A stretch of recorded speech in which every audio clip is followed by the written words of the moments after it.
तो यहाँ पे आप टेलीग्राम पे ज्वाइन हो जाइए, लिंक आपको डिस्क्रिप्शन में मिल जाएगा। एंड आगे अच्छे प्रॉफिट ऐसे ही मिस ना हो, इस वजह से टेलीग्राम में ज्वाइन हो जाइए, लिंक आपको डिस्क्रिप्शन में मिल जाएगा।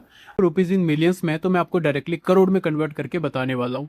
तो सबसे पहले दोस्तों हम देखने वाले हैं कंपनी की टोटल इनकम की, टोटल ओवरऑल कंपनी का जो रेवेन्यू है ऑपरेशंस के थ्रू वो यहाँ पे कितना देखने को मिला। लास्ट ईयर कंपनी का जो रेवेन्यू था वो था 673 रुपीज 3 करोड़ रुपीज का। 673 करोड़ रुपीज से revenue year on year basis पे इंक्रीज होता है एंड 946 करोड़ रुपीज का कंपनी का रेवेन्यू बन जाता है। मतलब ईयर ऑन ईयर बेसिस पे कंपनी का रेवेन्यू 40% तक ग्रो कर देता है, बट क्वार्टर ऑन क्वार्टर के अकॉर्डिंग कंपनी के रेवेन्यू में ड्रॉप देखने को मिलता है।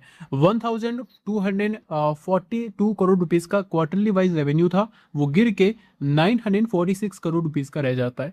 तो मतलब हमें ये देखने को मिलता है कि केन्स का जो रेवेन्यू है वो ईयर ऑन ईयर तो ग्रो किया है अच्छा खासा 40%, बट क्वार्टर ऑन क्वार्टर 24% हमें यहाँ पर गिरते हुए नजर आया है। नॉर्मली यहाँ पर बाजार का अनुमान क्या था, चलिए ये भी समझते हैं। देखिए दोस्तों, करंट रेवेन्यू आया है यहाँ पे 946 करोड़ रुपीस का एंड मार्केट एस्टिमेट ये था कि कंपनी का रेवेन्यू 880 करोड़ रुपीस से लेके ऑलमोस्ट यहाँ पे 1000 करोड़ रुपए के बीच में रेवेन्यू रह सकता है। तो एस्टिमेट के अकॉर्डिंग ऑलमोस्ट रेवेन्यू हमें नजर आया है। बात करेंगे अगर मैं एक्सपेंस की बात करूं तो यहाँ पे 604 करोड़ रुपीस का एक्सपेंस था लास्ट ईयर। लास्ट क्वार्टर था 1144 करोड़ रुपीस का। इस बार कंपनी का एक्सपेंस हुआ है 872 करोड़ रुपीस का। तो इस बार कंपनी के एक्सपेंस थोड़े से हमें ज़्यादा देखने को मिले। लाइक रेवेन्यू आपका 40% से ग्रो किया है तो एक्सपेंस 45% से ग्रो करते हुए नजर आए। अब बात कर लेते हैं सबसे जरूरी चीज़ की, भैया ओवरऑल प्रॉफिट कितना हुआ है। लास्ट ईयर कंपनी का प्रॉफिट था यहाँ पे 74 करोड़ रुपीस का, लेकिन दोस्तों इस बार कंपनी के प्रॉफिट में गिरावट हुई है और इस बार कंपनी का जो प्रॉफिट है वो गिर के हो चुका है 56 करोड़ रुपीस का। मतलब आप समझ सकते हो कि भैया यहाँ पे कंपनी का रेवेन्यू तो ईयर ऑन ईयर ग्रो किया है बट कंपनी के प्रॉफिट्स में गिरावट देखने को मिली है।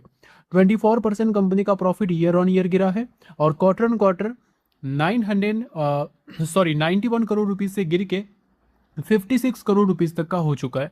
मतलब क्वार्टर ऑन क्वार्टर भी कंपनी का प्रॉफिट 38% तक ड्रॉप कर चुका है।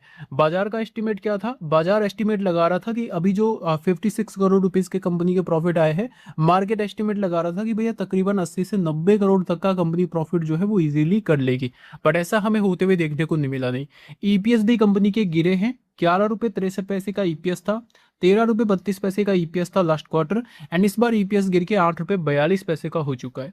केन्स के ये नंबर्स कैसे है, देखिए दोस्तों, केन्स के जो नंबर्स है वो एस्टिमेट के अकॉर्डिंग कंपनी का प्रॉफिट नहीं हुआ है। Like margin, profit margin company के यहाँ पे ड्रॉप किए। ग्रोथ के अकॉर्डिंग तो सही है, मतलब कुछ चीज़ें होती है लाइक कंपनी नया प्लांट्स अगर लगा रही हो तो हो सकता है उसमें पैसा यूज़ वगैरह हुआ हो, लेकिन मेन डिपेंड करता है भैया कमेंट्री कैसी आती है। लेकिन एक चीज़ आप यहाँ पे ध्यान देना कि जो कमेंट्री ये देते हैं ना उसके अकॉर्डिंग ये नंबर शो नहीं कर पाते हैं। अभी देखते हैं यहाँ पे पूरे फाइनेंशियल ईयर का ये क्या विजन लेके बैठते हैं, उसके ऊपर डिपेंड करता है। बाकी इस नंबर के अकॉर्डिंग देखा जाए तो मे बी मंडे को प्रेशर देखने को मिल सकता है। आपका क्या व्यू केन्स को लेके मेरे साथ जरूर शेयर कीजिएगा। मेरी तरफ से कोई बाय सेल की रिकमेंडेशन